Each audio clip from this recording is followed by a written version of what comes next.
ये सारे जो घटनाक्रम जो हुए थे, इंदिरा गांधी ने राजा महाराजाओं के पास जो अकूत धन दौलत थी उसको अपने कोष में जमा किया। क्योंकि सरकार का एक नियम होता है कि सरकार के पास से जो नोट छापने का है ना, वो उतना अधिकार होता है कि जितना उसके पास स्वर्ण भंडार हो। या तो सोना आप कहाँ से निकालो, ज़मीन से। आम लोगों के घरों से तो जो स्वर्ण जो थे वो तो सारे नीलाम किसने कर लिए? सामंतों ने कर लिए, राजाओं ने कर लिए। और जो ज़्यादा जो धन थी वो बताते हैं कि जहाज़ों में जहाज़ भर भर के यहाँ से अंग्रेज लोग यहाँ से ब्रिटेन ले गए थे स्वर्ण भंडारों को यहाँ से। उसका नुकसान क्या हुआ? उसका नुकसान हमारी जो मुद्रा है उसकी वैल्यू घटी। अब इसकी जब वैल्यू जब घटेगी तो क्या होगा? अर्थव्यवस्था हमारी उन लोगों के मुकाबले थोड़ी कमज़ोर होगी, नहीं होगी क्या? होगी ना। तो ऐसा ही हुआ। हमारी जो इकोनॉमी है वो चरमरा गई और इसका काफ़ी विपरीत असर पड़ा।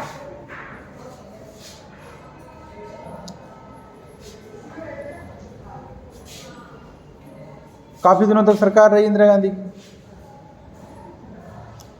आम लोगों के खिलाफ, आम लोगों के लिए इंदिरा गांधी ने अच्छा काम किया और गरीबी हटाओ नारा देके इंदिरा गांधी ने काफ़ी हद तक आम लोगों की जो भावना है उनको समझा और उसमें काफ़ी मददगार रही इंदिरा गांधी। अब होता क्या है कि आप कितना भी अच्छा काम कर लो, विपक्षी लोग, विपक्षी पार्टी, कुछ लोग होते हैं वो आपकी उसमें कमी निकालते हैं। निश्चित रूप से स्वाभाविक सी बात है, कमी निकलेगी। कहीं ना कहीं कमियां रहती भी है, आदमी संपूर्ण कुछ नहीं होता। कहीं ना कहीं तो उसमें कहीं ना कहीं तो कोई ऐसा उसका लूज पॉइंट होगा कि वो कमी वहाँ से बन के जो चलती है। आप लोग गरीब लोगों को संतुष्ट कर रहे हो, गरीब लोगों को ज़मीन दे रहे हो, तो उससे अमीर लोग आपके खिलाफ एकजुट हो जाएंगे सारे।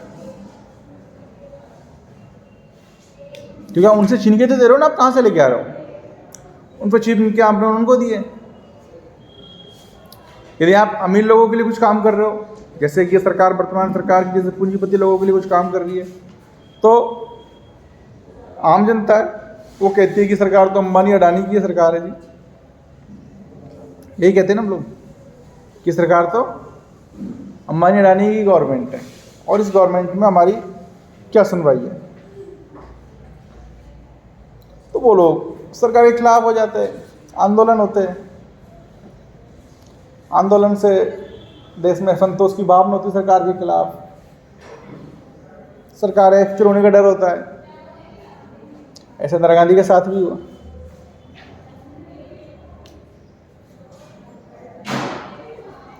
जयप्रकाश नारायण जो बिहार से संबंध रखने वाले मूलतः बिहार के थे, उनके नेतृत्व में बिहार में स्टूडेंट्स ने आंदोलन किए।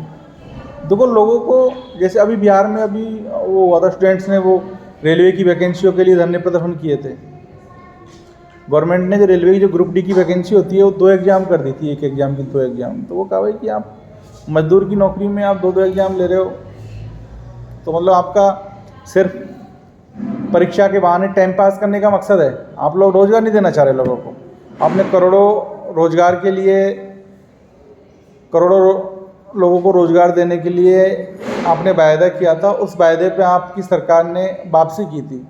तो आप रोज़गार क्यों नहीं मुहैया करा रहे लोगों को? आप रोज़गार उपलब्ध करवाने के बजाय उसकी जो प्रक्रिया है उसको घुमा रहे हो, उसमें आप समय लगा रहे हो। इससे नुकसान किसको हो रहा है? स्टूडेंट को हो रहा है। परीक्षा के नाम पे सरकार यदि फीस लेती है महंगी महंगी और वो बहुत दिनों में जाके आपके एग्ज़ाम्स करवाती है, एग्ज़ाम करवाने के बाद में छोटी छोटी कहीं ना कहीं कोई चूक छोड़ देती है, तो कमियों की वजह से कोर्ट चले जाते हैं लोग, भर्तियाँ अटकी पड़ी होती है। जो व्यक्ति आज से 5 साल पहले जो रोज़गार जिसको मिलना चाहिए था उसको आज तक रोज़गार नहीं मिलता। सरकारों में होता क्या जनरली? बेरोज़गारी उससे बढ़ती है। भाई आपको हर साल जो रोज़गार देने हो, आपको हर साल या आप उसको 5 साल में यदि आप रोज़गार दोगे तो उससे क्या बढ़ेगा? उससे बेरोजगारी बढ़ेगी। समझ रहे हो ना?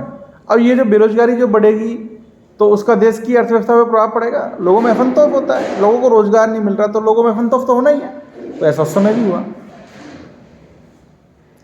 इंदिरा गांधी गरीबी हटाओ गरीबी हटाओ गरीबी हटाओ का नारा देती रही और गरीबी उन्होंने अपने हिसाब से हटाने के लिए कोशिश भी की थी कि वो गरीबी इस तरीके से हटाना चाहती थी। भूमिहीन लोगों को भूमि दे दी, गरीब लोगों को राशन पानी दे दिया, लेकिन लोगों ने कहा हमें रोजगार चाहिए जी, हमें मुफ्त में सब कुछ नहीं चाहिए। ये मुफ्तखोरी जो होती है ना, लोगों ने कहा हमें रोजगार चाहिए, हम जिसको हम अपने हक से कह सके कि जी हमने एग्जाम फाइट किए, हम नौकरी लगे, तो सरकार के ऊपर हमारा अधिकार है कि सरकारी जो सेवा है उसका हम लाभ उठा सके, सरकारी सुविधाओं का हम लाभ उठा सके। जैसे प्रधानमंत्री भी तो भाई चुनाव लड़के जब वो प्रधानमंत्री बने हैं, विधायक लोकसभा सदस्यों के जो लोग सांसदों के वो नेता बने, प्रधानमंत्री बने और हमारे बारे में निर्णय ले रहे हैं, तो क्यों हम अपने बारे में निर्णय क्यों नहीं ले सकते? हमें रोजगार चाहिए। तो वहाँ जो क्रांति हुई बिहार से, उसका नेतृत्व किसने किया? जयप्रकाश नारायण ने। करप्शन के खिलाफ आज डिजिटल मोड है, गवर्नमेंट कोई भी जो पैसा दे रही है तो वो ट्रैक हो रहा है सारा, कहाँ से किसके पास गया, किस अकाउंट में गया, सरकार के कौन से फंड में गया, कौन सी स्कीम से गया। उसके बाद एक बटन दबाओ, वो पैसा आपका, जैसे किसानों को पैसा देना है तो एक बटन दबाओ, आपका सारे किसानों के पास में अकाउंट सबके अपलोड है, तो 2-2 हज़ार रुपये सबके अकाउंटों में। पहले इस प्रक्रिया में 6-6 महीने लग जाते थे और फिर भी पहुँचता वहाँ जाके कम पैसा पहुँचता था। कि जैसे 50 लोगों को पैसा आया किसी को बांटने के लिए, उसने 50 में से 20 लोगों को दिया, 30 को उसने दिया नहीं, फर्जी साइन करके दे दिया, लो जी हो गया जम्मा जी। ऐसा ही हुआ? नहीं हुआ? हुआ ना ऐसा? अब करप्शन, हर काम में पैसा। आज आपको नियम अधिकार पता है, फिर भी आपको कहीं जगह कॉम्प्रोमाइज़ करना पड़ जाता है कि यार चलो कोई नहीं यार, 2-4 दिन लग जाएंगे, फालतू की भाग दौड़ होगी, हम पैसा देके अपना काम करवा लेते, पिंड छुड़वा लेते। ऐसा ही होता है। उस समय लोग अनपढ़ थे, अशिक्षित थे। अब आदमी कोई ऑफिस में जाएगा, ऑफिस में कर्मचारी बैठा, उसने कह दिया जी हमने लेटर भेज दिया, अभी इसको कोई जवाब नहीं आया, तो आप क्या करोगे? ठीक है साहब कल आएंगे। नहीं सर 10 दिन बाद में आना जी। बेचारा कहीं से भी कैसे भी कर करके पैदल पहुंचा उस जगह पे, 10-20 किलोमीटर दूर जहाँ पे ऑफिस था वो पहुंचता है, वहाँ जाके फिर पूछता है कि जी आज साहब छुट्टी पे बताने वाले, चलो जी कह दें। फिर वो बेचारा मेहनत करके पूछता है, जी बता तो देंगे लेकिन इसके आपको 5,000 रुपये खर्च करने पड़ेंगे, 2,000 रुपये खर्च करने पड़ेंगे।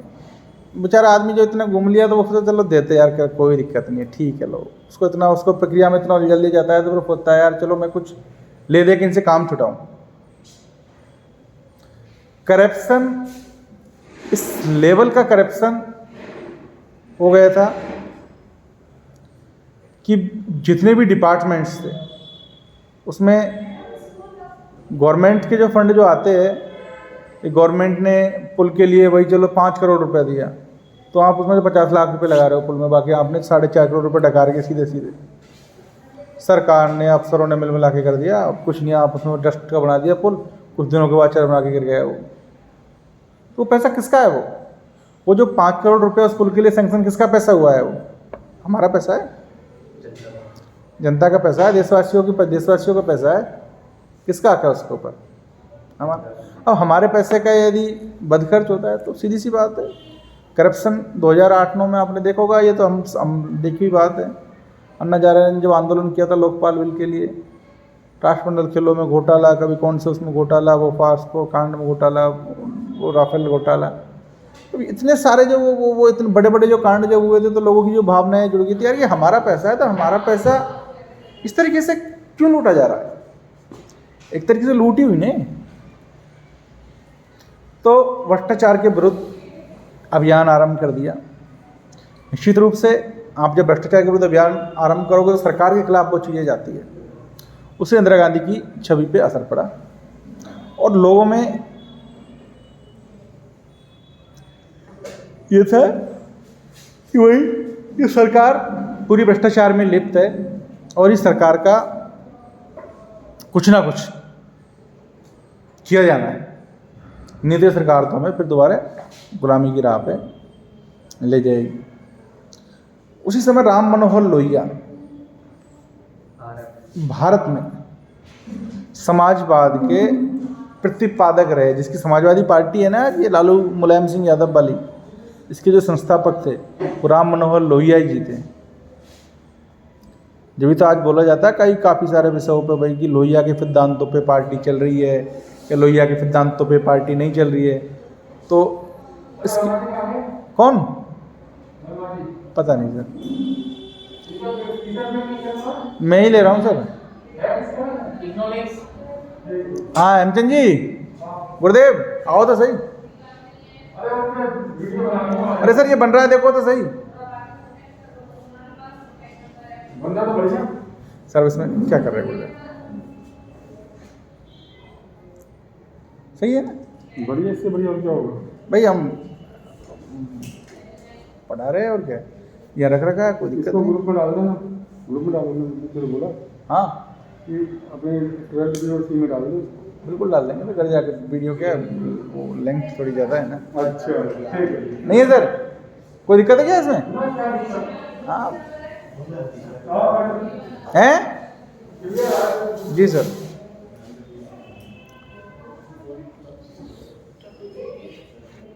फिर इन्होंने लोकतांत्रिक समाजवाद के रूप में एक सिद्धांत दिया। देखिए समाजवाद से आप क्या समझते हो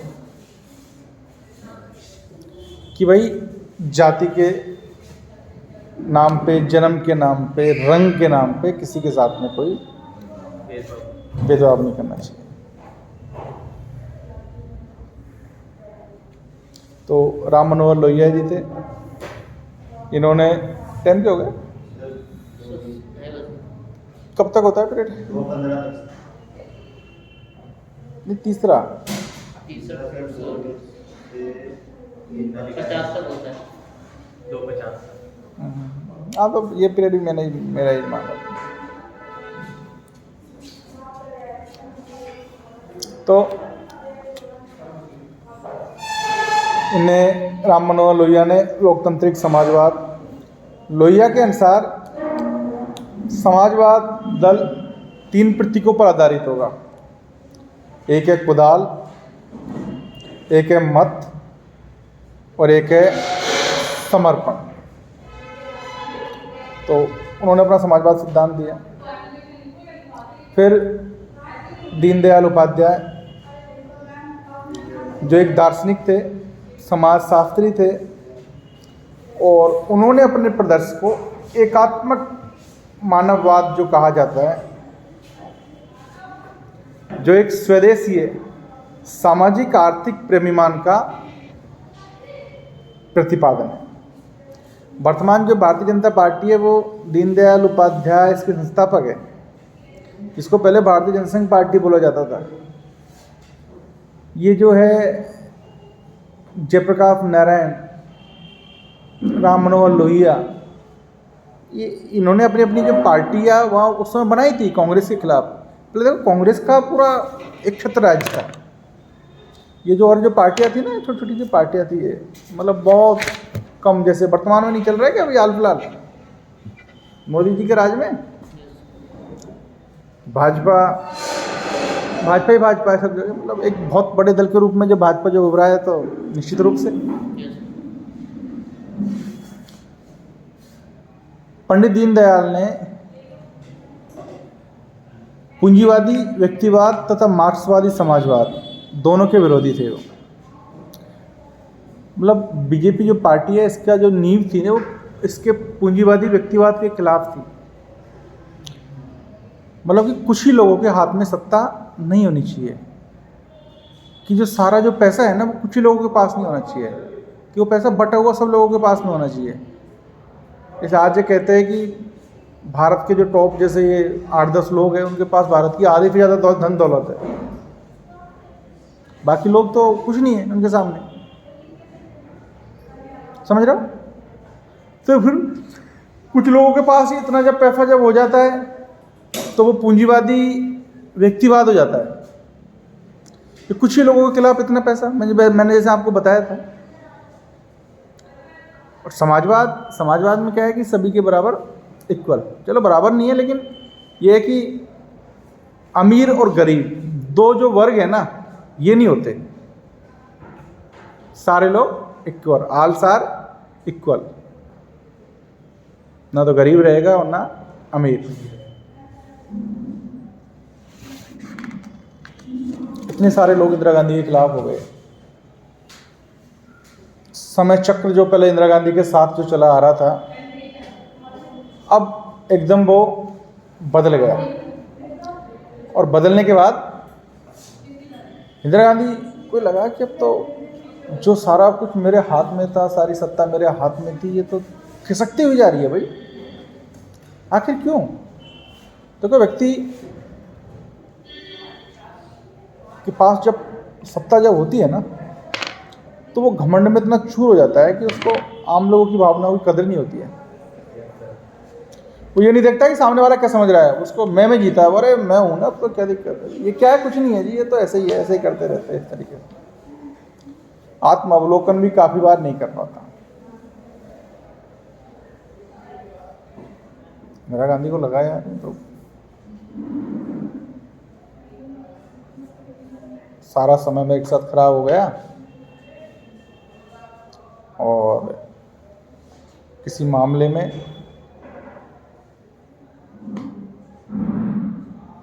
उनको कोर्ट उनके खिलाफ निर्णय लेता। निर्णय लेने के बाद में क्या है कि उनको अपने पद से त्यागपत्र देना पड़ता, और पद से त्यागपत्र देते वो प्रधानमंत्री बनने लायक नहीं रहते। तो उनको एहसास हो गया था भाई कि हाँ, आज कोर्ट में कल मेरे खिलाफ डिसीजन जाने वाला है। तो उन्होंने कुछ समय पहले 1975 में 25 जून 1975 में आपातकाल लगा दिया, इमरजेंसी लगा दिया, राष्ट्रपति से मिलकर। राष्ट्रपति जो इनके ही थे, क्योंकि राष्ट्रपति को उन्होंने अपनी पार्टी के खिलाफ स्वतंत्र चुनाव लड़ाकर उनको जिताया था, बीबी गिरी को। तो इनके राष्ट्रपति थे वो। और फिर देखो, प्रधानमंत्री राष्ट्रपति जब वर्तमान कोई भी हो, वो मुखिया जो होता है ना सरकार का, उसके साथ वो काम करता है, और जैसा वो कहते हैं उस हिसाब से वो आगे बढ़ते हैं। आपातकाल की घोषणा हो गई 18 महीने तक। अनुच्छेद 352 के प्रावधान, जिसमें उनको लगता है कि देश में आंतरिक अशांति का माहौल पैदा हो सकता है, तो सरकार, राष्ट्रपति के पास अधिकार है कि वो आपातकाल लगा सकता है। आपातकाल में देश की अखंडता व सुरक्षा को ध्यान में रखते हुए समस्त शक्तियां केंद्रीय सरकार को प्राप्त हो जाती है। आपातकाल के प्रमुख जो कारक थे, आपातकाल क्यों लगाया, तो वो बहुत बड़ा इशू है। एक दिन के अंदर स्थिति उत्पन्न नहीं होती है, कई दिनों तक जो घटनाक्रम चला होगा, उसके बाद में आपातकाल की स्थिति आई है। तो देखो, कुछ आर्थिक कारक थे। इंदिरा गांधी ने नारा तो दिया, लेकिन उसके लिए सही ढंग से काम नहीं हो पाया। इंदिरा गांधी ने नारा दे दिया कि गरीबी हटाओ, लेकिन ये जो नारा है कुछ खास काम नहीं कर सकता। बांग्लादेश आज़ाद हो गया, टुकड़े हो गए पाकिस्तान से। इंदिरा गांधी की सभी ने प्रशंसा की। इंदिरा गांधी ने पूर्वी पाकिस्तान, जो आज का जो बांग्लादेश है, उसमें भारत की सेना भेज के और पाकिस्तानियों को यहाँ से खदेड़ा और उनकी सहायता की।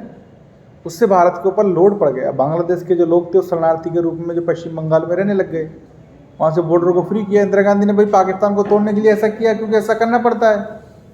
विदेश नीति में ये ऐसा ही तो होता है ना भाई, कि दुश्मन का दुश्मन। तो ऐसा किया इंदिरा गांधी ने, काफ़ी हद तक सफल भी रही। लेकिन वो जो बांग्लादेशी जो लोग थे, वो धीरे धीरे हमारे देश के ऊपर एक बोझ सा बनते हुए जा रहे थे। उनके ऊपर बहुत पैसा खर्च करना पड़ रहा था सरकार को।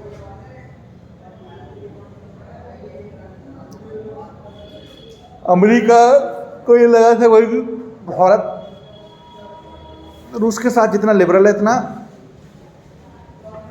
अमेरिका के साथ में नहीं है, तो अमेरिका ने भारत को जो सहायता थी वो देना धीरे धीरे बंद कर दिया।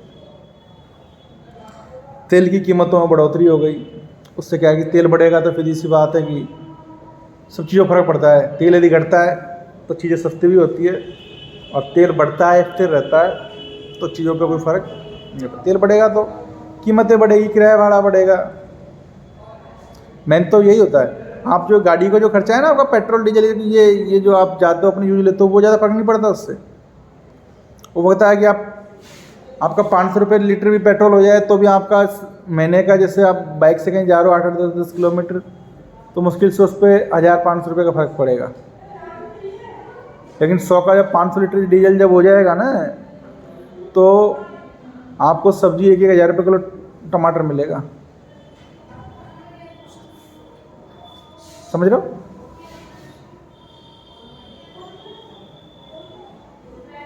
दिक्कत कितनी आती है।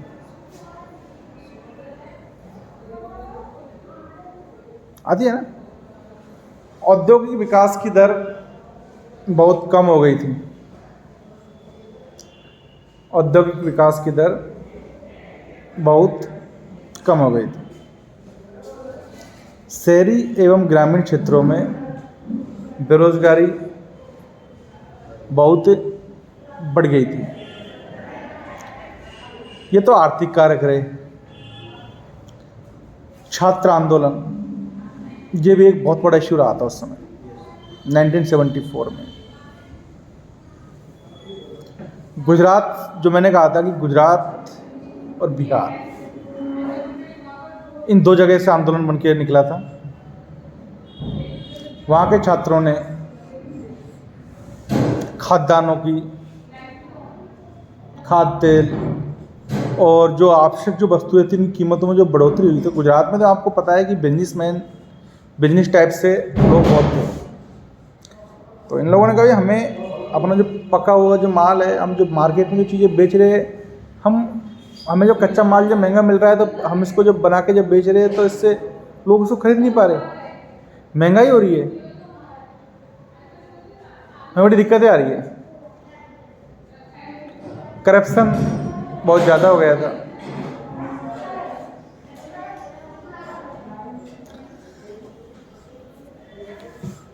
तो फिर जेपी नारायण, जो कि मूलतः बिहार के थे, और उन्होंने इस आंदोलन का नेतृत्व किया, छात्रों के आंदोलन का। और उन्होंने कहा कि आंदोलन बिहार तक सीमित नहीं रहेगा, बल्कि ये पूरे राष्ट्रव्यापी होगा, पूरे राष्ट्र में आंदोलन होगा। आंदोलन अहिंसक रहेगा। अहिंसक मतलब कोई तोड़फोड़ नहीं होगी, कोई हिंसा नहीं होगी। जयप्रकाश नारायण ने संपूर्ण क्रांति द्वारा, नारा जो है संपूर्ण क्रांति का, सच्चे लोकतंत्र की स्थापना की बात की थी। उन्होंने कहा था देश हमारा संविधान बन गया, लेकिन उस चीज़ को उस हिसाब से लागू नहीं किया गया।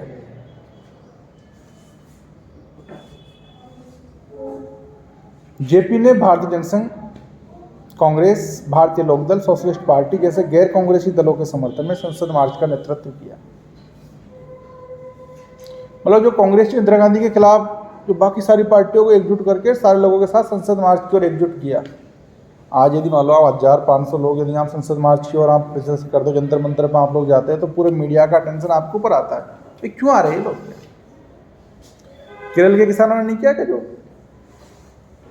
सिर्फ बहुत कम कपड़े पहन के वो संसद मार्ग पे बैठ गए जी। एक बार आपको पता नहीं है शायद, केरल के जो किसान थे वो, अब वहाँ जाके प्रोटेस्ट करते हो तो पूरे मीडिया की नज़र आपके ऊपर पड़ेगी, स्वाभाविक सी बात है।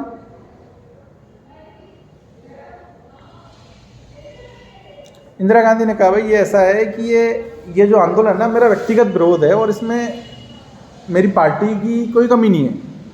ये लोग मेरे पे चिढ़ते हैं, ये मेरे से ईर्ष्या भाव रखते हैं और कुछ ऐसा है इनका मानना, इसलिए ये लोगों ने मेरा विरोध किया है और मेरा इनसे कोई मतलब नहीं है।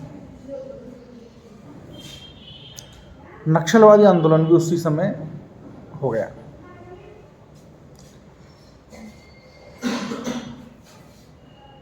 नक्सलवादी जो लोग हैं वो लोग ये कहने लगे, वो सरकार के खिलाफ जाते थे। वो लोग कहते थे कि यहाँ की जो जल जंगल ज़मीन है हमारी सरकार चलेगी, हमारा अधिकार चलेगा, सरकार कुछ नहीं होती यहाँ पे।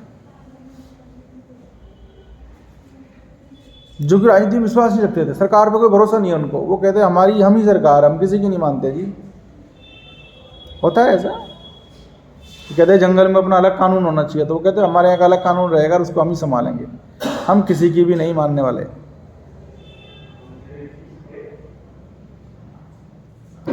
इन लोगों ने कहा भाई ये राजनीतिक जो प्रणाली है, जो ये उद्योग है, हमें नहीं चाहिए। कोई कहता था भाई कि आपके यहाँ हम डैम बनाएंगे, ये करेंगे, नहीं हमें नहीं चाहिए जी ये सब चीज़ें। आप डैम के नाम पे हमारी ज़मीन खराब करोगे, इकोसिस्टम को हमारे को खराब करोगे, हमारे पेड़ों को काटोगे, पेड़ पौधों को काटोगे, जलवायु को आप नुकसान पहुंचाओगे। हमें कुछ नहीं चाहिए, हम जैसे हमें हमें हमें अपने हाल पे रहने दीजिए। और राज्य विरोधी तरीके, हथियारों का जो उपयोग उन लोगों ने करके, देखो हम उसको ये नहीं कह सकते कि वो गलत थे या सही थे, लेकिन जो तरीका था उनका वो हिंसक था।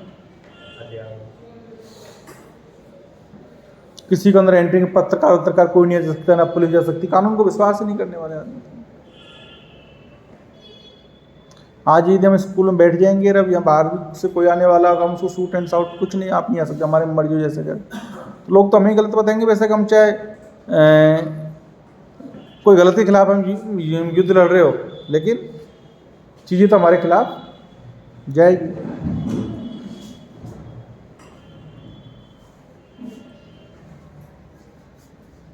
पश्चिम बंगाल के दार्जिलिंग जिले के नक्सलवादी इलाके के किसानों ने हिंसक विद्रोह किया, जिसे नक्सलवादी आंदोलन का रूप में जाना जाता है। रेल हड़ताल हो गई, नक्सलवादी लोगों ने कहा है कि वहाँ ज़्यादा ज़मीन थी, उनसे छीन के और गरीब लोगों को ज़मीन बांट दी। ऐसा कर देते वो कहते थे ऑल आर इक्वल। सरकार तो कहती है कि सभी इक्वल होने चाहिए, वो करके दिखा देते थे नहीं जी, ज़्यादा पैसा है ना, लाओ जी, तुम्हें इस तरह की ज़रूरत क्या है, तुम इतने की ज़रूरत है, इतना रखो, बाकी सबको दो हमें, और वो गरीब लोगों को सब में बांट देते।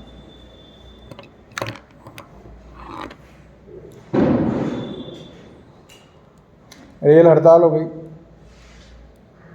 उस समय 1974 में। रेलवे के मजदूर कर्मचारी, उन्होंने सरकार के खिलाफ उनका असंतोष पैदा हो गया। न्यायपालिका ने भी संघर्ष कर दिया।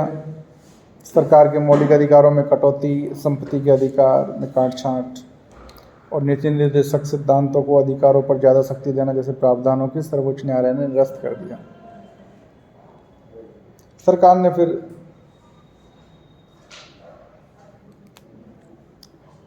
न्यायाधीशों में से किसी को, जैसे जो सीनियर नहीं था, जूनियर को सीनियर के ऊपर न्यायाधीश बना दिया। ये सारे कारण थे जिससे असंतोष था सरकार के प्रति। सरकार ने उठा के साहब 24 जून 1975 को क्या कर दिया, आपातकाल। 24 जून को ही है ना, 25 जून। अब ये कि आपातकाल की घोषणा आप इसमें पढ़ोगे तो आपातकाल की घोषणा, इसमें एक वो पूरा एक घटनाक्रम बताया कि घोषणा कैसे हुई है, मतलब क्या इसकी पटकथा कैसे लिखी गई आपातकाल की। ये सारी बातें तो बैकग्राउंड में चल ही रही थी, समझ रहे हो, सारी बातें चल रही थी, लेकिन अचानक इसी घोषणा कैसे हुई, तो वो है क्योंकि देश में बड़े स्तर पर इस तरीके से आपातकाल कभी नहीं लगा।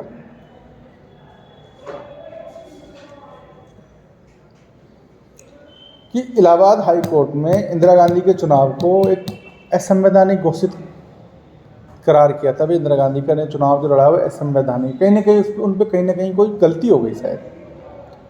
तो सरकार ने कहा भाई वो कोर्ट में वो मामला विचाराधीन था, उससे इंदिरा गांधी को अपने पद से इस्तीफा देना पड़ता और उनको फजा होती। तो तानाशाही वाला रुख था, उन्होंने कहा नहीं जी मैं तो सलाह क्यों मानूंगी, मैं तो प्रधानमंत्री हूँ, मैं तो आपातकाल लगा दिया। साहब ठीक है, आपके पास में आप देश के राष्ट्राध्यक्ष हो, आपके पास मिसाइल है मान लो, और आपको लगता है जी कि सारे लोग आपके खिलाफ आ रहे हो, तो आप चलो हथियार दबा दिया जी, मिसाइल छोड़ दी इनके ऊपर। ये ताकत थी।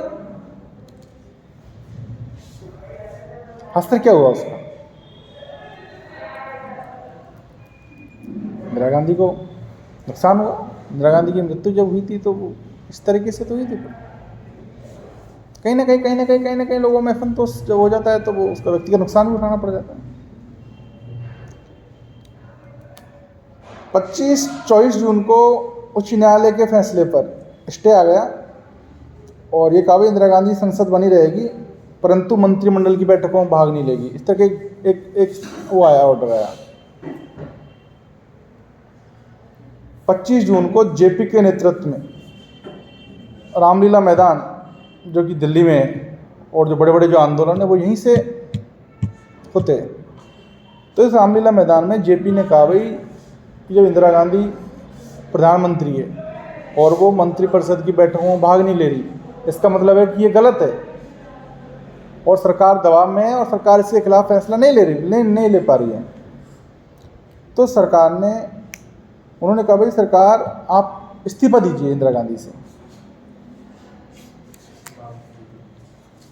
जेपी ने कहा, जयप्रकाश नारायण ने ये कहा भाई कि सेना और ये जो सरकारी कर्मचारी है वो सरकार के ऑर्डर को मत मानो, मत फॉलो करो।